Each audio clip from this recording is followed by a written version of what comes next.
Hey, what's up, guys? Little man with a big opinion here.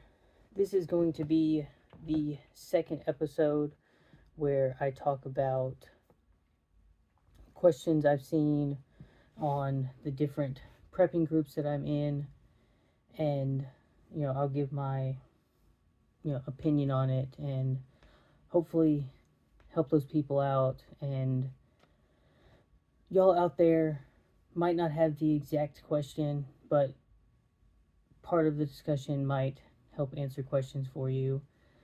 Another way that I can do this is if you comment on the videos your questions, then I can also, turn those into videos and help you out as well. So for this one, there was a picture and it showed, I think it was a Knight's Armament AR-15 that was $3,000, and then the other picture showed a Palmetto State Armory AR that was like 600. Well, it was AR, and then it was like 4 PMags on the one side. The other side was a PSA AR-15. It said 20 mags, 1,000 rounds of practice ammo, plates and a plate carrier, like a $300 red dot sight. Yeah, they put the word cardio in there for free. They put in a $9 bag of gummy worms. Getting yourself a nice hoodie. What else did they have in the picture?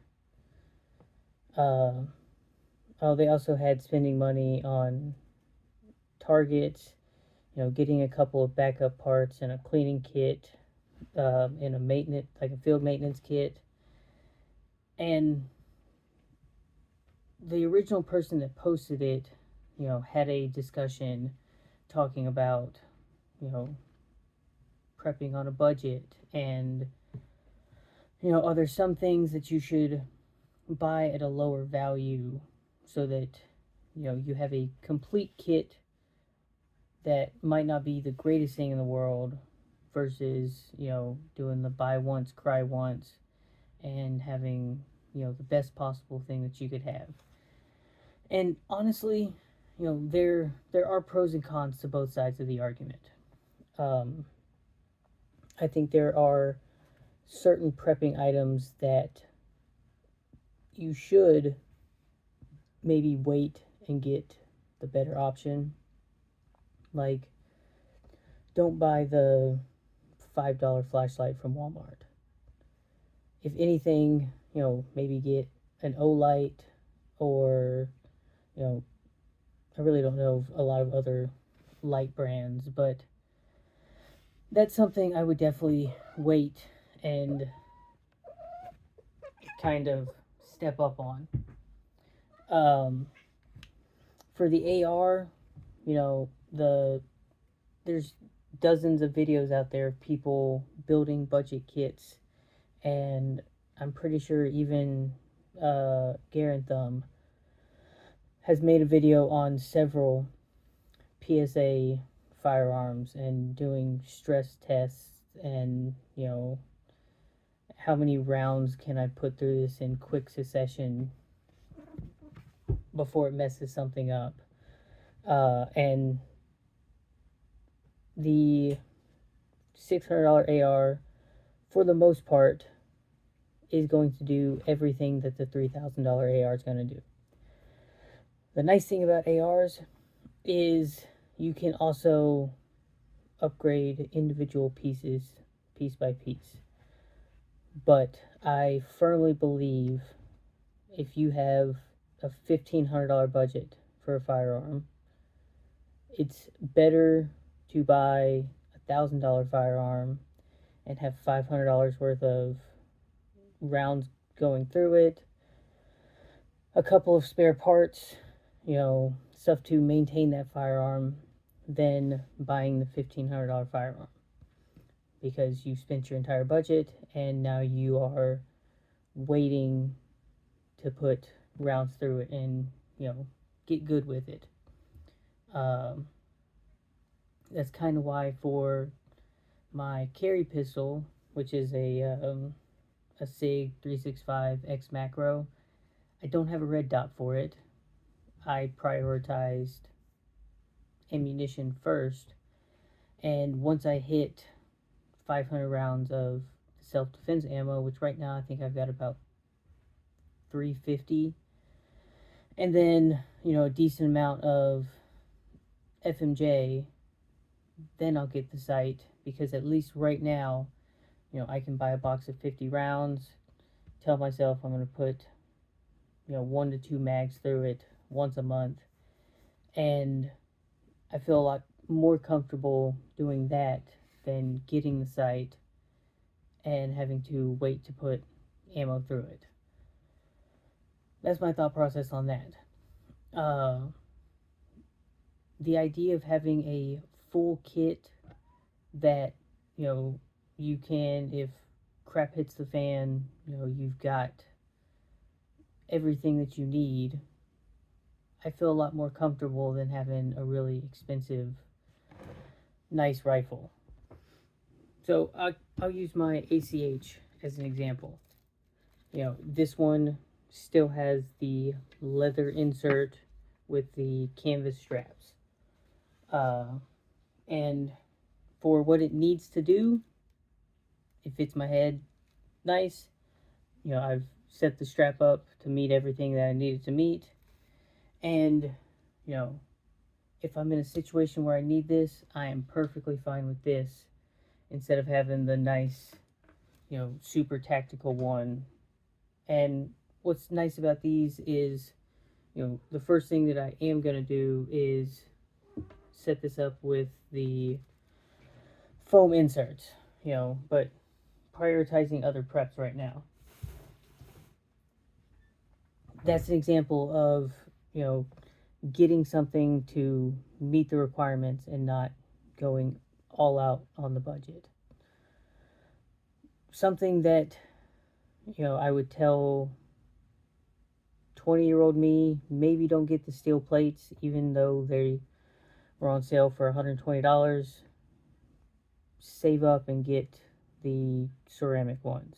Save up and get the more lightweight. It's going to cost more money, but covers a little bit more area and is a whole lot more lightweight.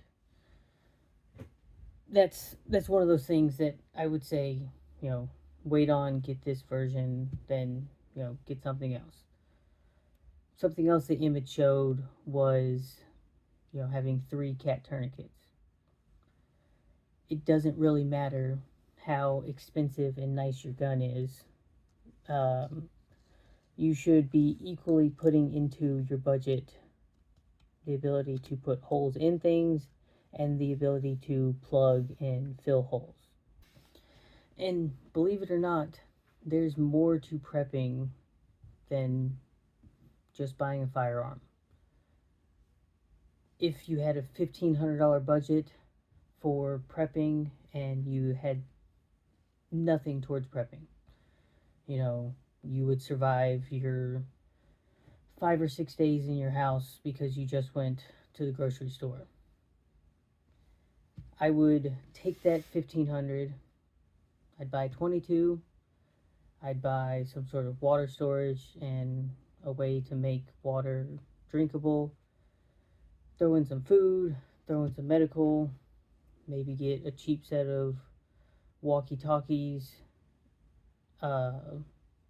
spend money on taking a first aid class, getting a gym membership, or at the very least buying a set of dumbbells that you would be surprised at the number of videos out there on full body workouts with 125-pound set of dumbbells. If you can't lift the 25, great, you're going to save even more money getting the 20, the 15, the 10. Even if you're starting with 5-pound dumbbells, you working out is going to make you better prepared than the person that bought a $1,500 gun. And the only thing they do is, talk about, I'm going to blast my way through the apocalypse. So, don't don't get the $3,000 gun is essentially what this video is. Get the gun that's going to, be reliable, get you through stuff, and there are plenty of them out there. I believe the PSA AR-15 is going to do everything you need it to do. Once you are comfortable doing the standard stuff with your stock AR, that's when you go out and decide I'm going to put a different stock on it to make it more comfortable. I'm going to, I can hit those 100-meter shots with iron sights. I'm going to make my life easier and get a red dot and a magnifier or something that makes it to where I can reach out further. I'm going to change out the 16-inch upper and buy a 18-inch and a magnification scope. Or like what I'm planning on right now, I've built the whole thing out. It's just the dollars aren't there. Setting up an AR for more of those precision longer range shots. And all the research I've done, you can still do it for less than 3, but it's buying the upper separate. It's taking the time and buying the lower and buying the specific part kits that you want to put in it and putting it together yourself. So in a lot of ways in the AR world, it's kind of like a Jeep. You can change out every single part on your original firearm and slowly make it better, and that whole time you're slowly making it better, you also have the budget and you're training with it. Even if it's doing dry fire and reload exercises. If you bought the $3,000 gun, that's the only thing you're doing until you can afford, better ammunition. That's something that everyone in prepping, it's really hard to hear. It's hard for me to hear. I have several guns that I purchased that they're awesome to have. I love shooting them. And, that kind of splits apart the prepping lifestyle and the Second Amendment enthusiast. Like, I've got a Italian Carcano. It shoots a obscure round that I've never found at an academy. I've found it at Cabela's once, but for the most part, I've got to go to a gun show and spend like $2 a round to get a box for this gun. I think the most rounds I've ever had for that gun, in one period of time was maybe 60 rounds. Because, it's almost like a barbecue gun. You take it to the range so that you can say, I've got an Italian, interwar period firearm, because it was made in 37, I think. And it's cool to talk about. My 45 mag lever action from Henry. It's the Eagle Scout one. It's the 100th anniversary. I've never shot it. It sits above the fireplace. I clean it because it collects dust, and I talk about it. It's one of my favorite guns because it's kind of an odd caliber, and it's very, very nice, and I plan on just getting a shadow box for it. Maybe a couple of boxes of ammo so that, it can function for what it needs to function for. But it's in the prepping world, maybe I shouldn't have spent that $13.50 on it to say I have a Eagle Scout lever action. So if it were up to me, I'd definitely go with the second thing that I described of having all of the other things, because it boils down to you're a more well-rounded individual that can handle a lot more tasks. The guy with the $3,000 gun, you would have to, you know, someone else in your group would have to have a plate carrier and a med kit and all of these other things for him to really be considered an asset. But let me know your comments down below. If you enjoy these videos, leave a like, hit the subscribe button. We're still slowly growing and I'm ramping up the videos again. But also, if you have a friend or family member that enjoys this kind of stuff, share the channel with them. And with that, catch you in the next one.